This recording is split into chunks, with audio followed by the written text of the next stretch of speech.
नमस्ते स्टूडेंट्स, वाहिगुरु जी का खालसा वाहिगुरु जी की फतेह। स्वागत आपका हमारे @फ्यूचर सेवर अकेडमी +2 के केमिस्ट्री के सेक्शन में, जिसमें हमने केमिकल काइनेटिक्स चैप्टर शुरू किया हुआ है। और आज हम पहले यूज कर रहे हैं केमिकल काइनेटिक्स चैप्टर के बारे में, रेट लॉ एक्सप्रेशन। तो what is meant by rate law expression? We will define the rate law expression with the help of a students. One of the uh, example, suppose two molecules of nitrogen pentoxide in the gaseous form, it will dissociate into 4NO2 plus O2. So what is rate? A rate can be defined K, rate constant K, concentration of reactant N2O5। अगर इसकी power यहाँ पर 2 हम mention नहीं करते, जो भी expression इसका हम लिख देते हैं, इसे बोलते हैं हम रेट लॉ और रेट लॉ एक्सप्रेशन। सो मैथी इसकी फॉर्म डेफिनेशन क्या है? The mathematical expression in which we can express the rate in the form of a concentration of the reactants and its power may be equal to the stoichiometric coefficient. Stoichiometric coefficients को कौन से होते हैं? जो reactant के molecules लिखे हुए होते हैं 2 या 3, वहां पर भी इसके मॉलिक्यूल हो भी सकते हैं और नहीं भी हो सकते। इसे बोलते हैं रेट लॉ एक्सप्रेशन। अब इसके बाद आएगा स्टूडेंट आपका मोस्ट इंपॉर्टेंट टॉपिक है ऑर्डर ऑफ ए रिएक्शन। किसी भी रिएक्शंस का ऑर्डर क्या होता है? ऑर्डर ऑफ ए रिएक्शंस हम डिफाइन अगर करें तो एक एग्जांपल ले लेते हैं जहां पर ऑर्डर ऑफ रिएक्शंस हम डिफाइन कर रहे हैं। तो यहां पर एक एग्जांपल है N2O5। ये आपका डिसोशिएट होके इसके बन गया 2NO2 plus half molecules of oxygen. यहां पर अगर रेट डिपेंड कर जाए कि कंसंट्रेशन रिएक्टेंट की पावर यहां पर एक ही है ना, तो उसके ऊपर डिपेंड कर जाए, उसे बोलते हैं हम रेट लॉ एक्सप्रेशन। ये हमने पहले डिफाइन किया हुआ है। अब ऑर्डर क्या होगा? ऑर्डर क्या होता है? जो भी हमारे पास रिएक्टेंट्स की कंसंट्रेशन होती है, उसकी जो पावर होती है उसका सम कर दें। अगर उस पावर का सम करके जितना भी वैल्यू बनकर आती है, उसे हम ऑर्डर ऑफ रिएक्शन बोलते हैं। तो यहां पर ऑर्डर ऑफ रिएक्शन 1 है, ये फर्स्ट ऑर्डर की रिएक्शन है, क्योंकि ये डिपेंड करता है कंसंट्रेशन रिएक्टेंट की पावर 1 के ऊपर। यहां पर ऑर्डर उसका 1 होगा। ऐसे ही रेट ऑफ कांस्टेंट डिपेंड करता है, उसका ऑर्डर 2 भी होता है कई बार। ये सेकंड ऑर्डर की रिएक्शन हम लिखते हैं सेकंड ऑर्डर रिएक्शन, जिसमें हम लिख रहे हैं 2NO2, तो ये इसके फॉर्म होके बन गया नाइट्रिक ऑक्साइड प्लस ऑक्सीजन। तो रेट क्या होगा स्टूडेंट? ये देखिए प्लीज। तो ये रेट है आपका K NO2, जो NO2 कंसंट्रेशन रिएक्टेंट की है ना, उसकी पावर कितनी होगी? 2 के ऊपर डिपेंड करता है। इसे बोलते हैं हम सेकंड ऑर्डर रिएक्शन। एक एग्जांपल लेते हैं जिसमें ऑर्डर आपके लिए फ्रैक्शन में होगा। फ्रैक्शन में क्या होगा?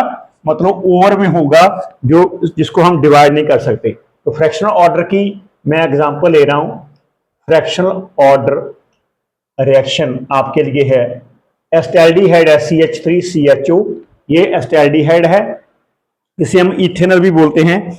यहां पर इसका बन गया CH4 प्लस CO, मीथेन, और आपका बन गया कार्बन मोनोऑक्साइड। इसका जो ऑर्डर होगा आप याद रखना, इसका ऑर्डर 3O2 है। मतलब इसका जो रेट है ना, वो है K constant, reaction rate constant, और CH3CHO जो इसकी कंसंट्रेशन है रिएक्टेंट्स के ऊपर, वो उसकी पावर 3O2 के ऊपर डिपेंड करेगा। ये है इसका रेट। अब इसके बाद हम जीरो ऑर्डर रिएक्शंस भी डिस्कस कर लेते हैं। एक zero order reaction is that reaction in which the rate doesn't depend upon the concentration reactant, means इसकी पावर 0 के ऊपर डिपेंड करता है। Zero order reaction. तो दिस एग्जांपल इज फॉर, आपने 2 मॉलिक्यूल्स ले ले अमोनिया के, प्लैटिनम की प्रेजेंस में ये रिएक्शन होगी। यहाँ पर नाइट्रोजन और हाइड्रोजन बनेगा, और यहाँ पर जो रेट है ना, दिखने को वो लगता है कि NH3 की पावर 2 के ऊपर डिपेंड करेगी, लेकिन जो रेट है वो NH3 अमोनिया की 0 की पावर के ऊपर डिपेंड करती है। इसे जीरो ऑर्डर रिएक्शंस बोलते हैं। अब हम यूनिट्स डिस्कस करेंगे स्टूडेंट। यूनिट्स ऑफ, लास्ट तक प्लीज वीडियो को देखना। @फ्यूचर सेवर अकेडमी को आपने जरूर चैनल को सब्सक्राइब करना। अगर आपने ऑर्गेनिक केमिस्ट्री की भी बात करनी है ना, ऑर्गेनिक केमिस्ट्री भी आपकी दूसरे शॉर्ट्स में 3-3 मिनट में चल रही है, वहां पर आपको मिल जाएगी वो। तो units of reaction, rate constant.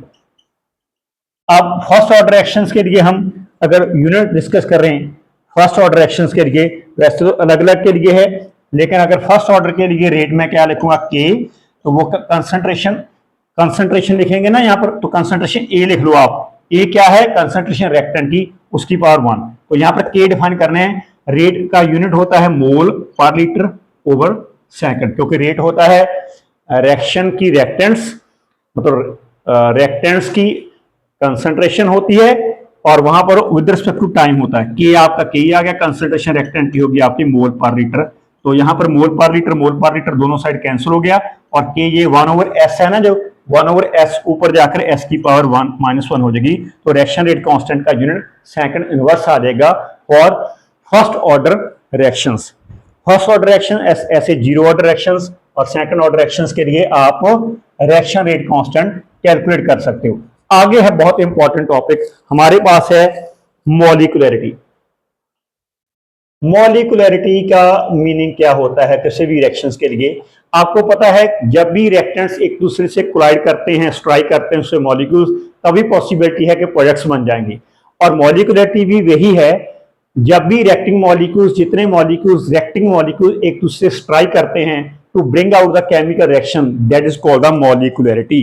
तो यहां पर अगर ये बात करूं, यहां से आपको समझ लग जाएगी H2O2 हाइड्रोजन पेरोक्साइड है, तो यहां पर वो बन गया H2O प्लस वाटर। तो यहां पर H2O2 एक मॉलिक्यूल स्ट्राइक कर रहा है, ये नहीं दो दो ले लें, यहां पर एक मॉलिक्यूल है।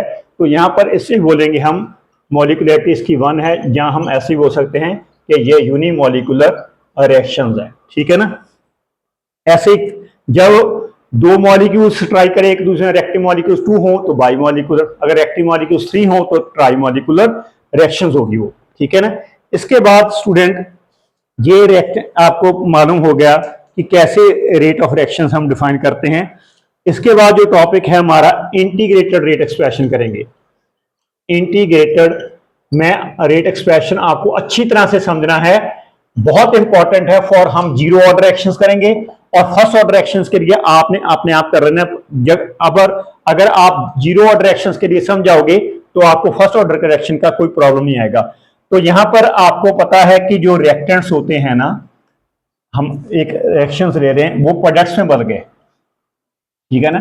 तो यहां पर जो उसकी रेट होती है, तो रेट जीरो ऑर्डर रिएक्शंस के लिए मैं कर रहा हूं, रेट होती है decrease in the concentration reactants with respect to time, और डिपेंड करती है कंसंट रिएक्टेंट्स की पावर की किसके ऊपर? जीरो, क्योंकि जीरो ऑर्डर का रिएक्शन जीरो की पावर के ऊपर डिपेंड करेगा। तो यहां पर बन गया minus D R is equal to आपका बन गया के, आर की पावर जीरो कितना होता है? 1 हो गया, के इंटू आपका बन गया डी आर। तो आप ऐसे करो, डी आर ऐसे लिख लो और माइनस आप इधर लगा दो, माइनस के डी टी। अब इसका इंटीग्रेट कर दो, आप दोनों साइड में इंटीग्रेट कर दोगे, माइनस के इंटू डी टी है, के कॉन्स्टेंट है, इंटीग्रेट के साइन के बाहर निकाल दिया। अब आपको यही मालूम होगा कि dx का इंटीग्रेट x होता है और dy का इंटीग्रेट होता है आपको y, ऐसे ही। तो dr का इंटीग्रेट हो गया r, और यहां पर माइनस के dt का इंटीग्रेट हो गया t प्लस i आपका कांस्टेंट ऑफ इंटीग्रेशन है। अब आप इसके ऊपर कंडीशंस लगा दोगे, शर्त लगा दोगे।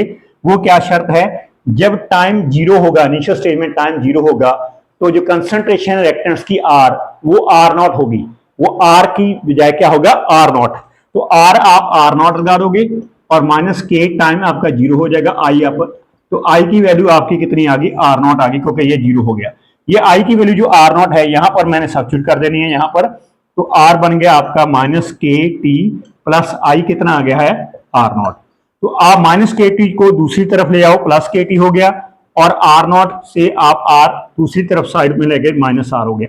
तो यहां पर मैंने अगर रिएक्शन रेट कांस्टेंट निकालना है तो k कहां पे आ जाएगा? k आ जाएगा आपका r0 minus r over t। So this is the integrated rate expression for the zero order reactions, you can understand. Students, मुझे मालूम है बहुत सारे स्टूडेंट्स वीडियो को देखते हैं लेकिन सब्सक्राइब नहीं करते। आपकी मर्जी है, सब्सक्राइब अगर करने में आपका बहुत ज्यादा हार्डवर्क लगता है तो ना करो। अगर हार्डवर्क नहीं लगता, 1 सेकंड लगता है, तो आप सब्सक्राइब कर सकते हो, क्योंकि मेरे आने वाली वीडियोस साथ ही साथ ये फर्स्ट पार्ट केमिस्ट्री का चलेगा प्लस टू का, और साथ ही साथ ऑर्गेनिक केमिस्ट्री भी चलेगी। तब तक के लिए students, take care, have a nice day.